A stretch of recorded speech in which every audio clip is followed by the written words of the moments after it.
नमस्कार विद्यार्थी मित्रांनो, माझे नाव आदेश दत्तात्रय पाटील आहे। मी इयत्ता 6वी संस्कृती शिकतो। माझ्या शाळेचे नाव भैरव विद्यालय आहे। आज मी तुम्हाला चाचा नेहरू यांच्या विषयावर एक छोटंसं भाषण सांगणार आहे। त्या भाषणाचे नाव आहे मी नेहरू बोलतोय। माझ्या छोट्या बाळगोपाळांनो, अरे हो, मीच बोलतोय तुमच्याशी। मी पण चाचा नेहरू बोलतोय। मी तुमचा चाचाजी बोलतोय। खरं तर आज तुमच्याशी बोलताना मला खूप आनंद होत आहे।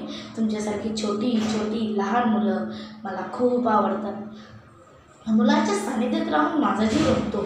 तुम्ही मुलं म्हणजे अगदी देवाघरची फुलं आहात, निरागस मनाची। मी नेहमी म्हणतो, मुलं आणि फुलं दोन्ही सारखीच कोमल, नाजूक, दुसऱ्यांना प्रेम देत राहणारी। तुम्हा लहान मुलांच्या प्रेमामुळेच 14 नोव्हेंबर हा माझा वाढदिवस बालदिन म्हणून साजरा केला जाऊ लागला। खरोखरच ही गोष्ट कळून तर मला खूपच आनंद झाला। त्या निमित्ताने मला आवडणारी तुम्ही मुलं माझ्या सानिध्यात, माझ्या जवळपास राहतात। दरवर्षी बालदिनाच्या दिवशी उत्साह तर बघण्यासारखाच असतो। बालदिनानिमित्त आयोजित विविध स्पर्धेमध्ये भाग घेता, किती छान छान सादरीकरण करता। तुमच्यामध्ये असलेल्या त्या वेगवेगळ्या कला पाहून मला माझ्या भारताचे भविष्य सुधारित असल्याचेही जाणवते। ज्या स्वातंत्र्य भारताचा प्रथम पंतप्रधान होण्याचा बहुमान मला मिळाला, त्या भारताला प्रगतीच्या शिखरावर नेण्यासाठी मी अनेक प्रयत्न केले। भारताचा विकास व्हावा, भारतातील गरिबी दूर व्हावी आणि संपूर्ण जगाला भारताचे स्थान उंच व्हावे असे स्वप्न मी नेहमी बघितले आणि ते स्वप्न मी जगलो देखील।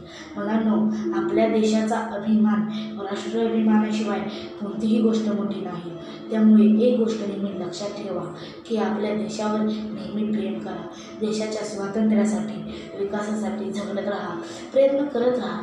भारतातील प्रत्येक नागरिक, प्रत्येक भारतीय हा सुखाने समाधानाने जीवन जगला पाहिजे, हे लक्षात ठेवा। मोठे झाल्यावर तुम्ही भरपूर शिका, नवीन नवीन तंत्रज्ञान विकसित करा आणि नवनवीन शोध लावून भारताला समृद्ध करा।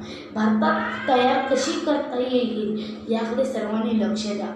मुलांनो, तुम्ही चांगले आहातच, परंतु आयुष्यभर चांगल्या मार्गावर चालत राहा।